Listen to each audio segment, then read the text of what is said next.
নমস্কাৰ সকলোকে মিউচুৱেল ফাণ্ডত বিনিয়োগ কৰাৰ সময়ত আমাৰ কেনেকুৱা ধৰণৰ ভয় হয় যেতিয়া মাৰ্কেট আমাৰ মানে তলৰ ফালে যায় বা মাৰ্কেটৰ যেতিয়া কণ্ডিশ্যন ভাল নাথাকে কোনো চিটুৱেশ্যন লৈ যুদ্ধ হ'ব পাৰে কোনোবা মহামাৰী বা তেনেকুৱা কণ্ডিশ্যন যদি মাৰ্কেট তলৰ ফালে থাকে তো আপোনাৰ যেতিয়া লছত থাকে আপুনি কোনবিলাক মানে বস্তুৰ পৰা বিৰত থাকিব লাগে আৰু সেইবিলাকৰ পৰা আমি পৰিত্ৰাণ পাবৰ কাৰণে আপুনি কেনেকুৱা ধৰণৰ মানে আপোনাক সাহসৰ প্ৰয়োজন হয় সেই বিষয়ে আমি অলপ কথা পাতিম। চাওক মাৰ্কেট সদায় এটা ট্ৰেণ্ডত নাথাকে। সদায় যদি মাৰ্কেট ওপৰত গৈ থাকে তো নতুন বিনিয়োগকাৰী অহাত অসুবিধা হয়। এনেকুৱা কণ্ডিশ্যনত কি হয় কিছুমানে যেতিয়া মাৰ্কেট ওপৰত গৈ থাকে তেতিয়া তেওঁলোকৰ ইনভেষ্টমেণ্টৰ পইচা উলিয়াই লয়, আকৌ যেতিয়া মাৰ্কেট ডাউন আহে তেওঁলোকে আকৌ ইনভেষ্ট কৰে, মানে তেনেকুৱা কণ্ডিশ্যনো হয়। আৰু যুদ্ধৰ ক্ষেত্ৰত যুদ্ধ বা মহামাৰীৰ ক্ষেত্ৰত কেনেকুৱা হয়, ছেফ এছেটছ বুলি যিবিলাক কোৱা হয় মানে, আৰু যিবিলাক আমাৰ মানে যিকোনো কণ্ডিশ্যনে তাৰ মানে ভেলুটো কমি নাযায়, তেনেকুৱা কণ্ডিশ্যনত ধৰক গ'ল্ড হ'ব পাৰে, গ'ল্ড চিলভাৰ এইবিলাকৰ ক্ষেত্ৰত মানে পইচা তাত ট্ৰান্সফাৰ হয়, সেইকাৰণে মাৰ্কেট ডাউন ট্ৰেণ্ডত আহে। কণ্ডিশ্যনত তেনেকুৱা, আৰু তেনেকুৱা কণ্ডিশ্যন হোৱাটো এটা মানে মাৰ্কেটৰ নেচাৰ হয়। চ' আপুনি যেতিয়া মাৰ্কেটত ইনভেষ্ট কৰিব তো আপুনি এইবিলাক বস্তুৰ পৰা অকণমান দূৰত থাকিব লাগিব। আপুনি যিটো গ'ল লৈ পেলাই আপুনি ইনভেষ্ট কৰিছে আৰু আপোনাৰ গ'ল বা আপোনাৰ লক্ষ্যটো পোৱাটো আপোনাৰ প্ৰাথমিক কাম।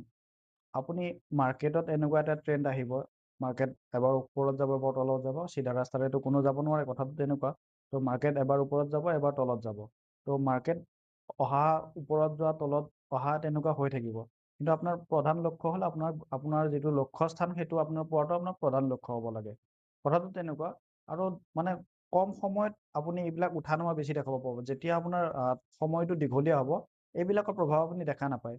মই আপোনাক এজ এ এক্সাম্পল ইয়াৰ মানে উদাহৰণস্বৰূপে আমাক 2020 আপোনাৰ কৰোণা যেতিয়া COVID-19 ষ্টাৰ্ট হৈছিলে, মানে মাৰ্কেটত যেতিয়া প্ৰভাৱ পৰিব আৰম্ভ হৈছিলে তাৰ আপোনাক এক্সাম্পল এটা দিছোঁ, চাব এইটো এক্সাম্পলটো। আপোনাৰ 2020ৰ আৰম্ভণিতে মাৰ্কেট মানে চেনচেক্স আপোনাৰ 40,000ৰ ওচৰা ওচৰি আছিলে। উইদিন 3 মান্থ মানে জানুৱাৰী ফেব্ৰুৱাৰী মাৰ্চ মাহত চেনচেক্স 30% ডাউন। আপুনি যদি জানুৱাৰী মাহত 1 লাখ টকা ইনভেষ্ট কৰিলে হয় তেতিয়া আপোনাৰ মাৰ্চৰ শেষলৈকে আপোনাৰ তাৰ ভেলু 70,000 টকা হ'লেহেঁতেন। তো আপুনিতো ভয় খাই উলিয়াই দিলে, কিন্তু ছেম বছৰটোতে মাৰ্কেটে আপোনাৰ 30% মাৰ্কেট ডাউনক বিট কৰি 45% তাত অলমষ্ট মানে আপোনাৰ পজিটিভ 15% ৰিটাৰ্ণ দিছে। মানে মাৰ্চত আপোনাৰ 1 লাখ টকাৰ ভেলু 70,000 টকা আছিলে আৰু ডিচেম্বৰত সেইটো ভেলু আকৌ 1 লাখ টকাৰ পৰা গৈ 1,15,000 টকা হৈছে। তো সেইটো আপুনি যদি ভয় খাই যদি মাৰ্চ মাহত পইচাটো উলিয়াই আপুনি লছত ওলাই গ'লহেঁতেন। কিন্তু যোনে মানে ধৰক যিজনে ধৰক শক্তি আছে, পেচেণ্ট আছে, মানে ধৈৰ্য আছে, তেখেতে যদি মাৰ্কেটত ৱেইট কৰিছে তেখেতে পজিটিভ পাইছে, কথাটো তেনেকুৱা।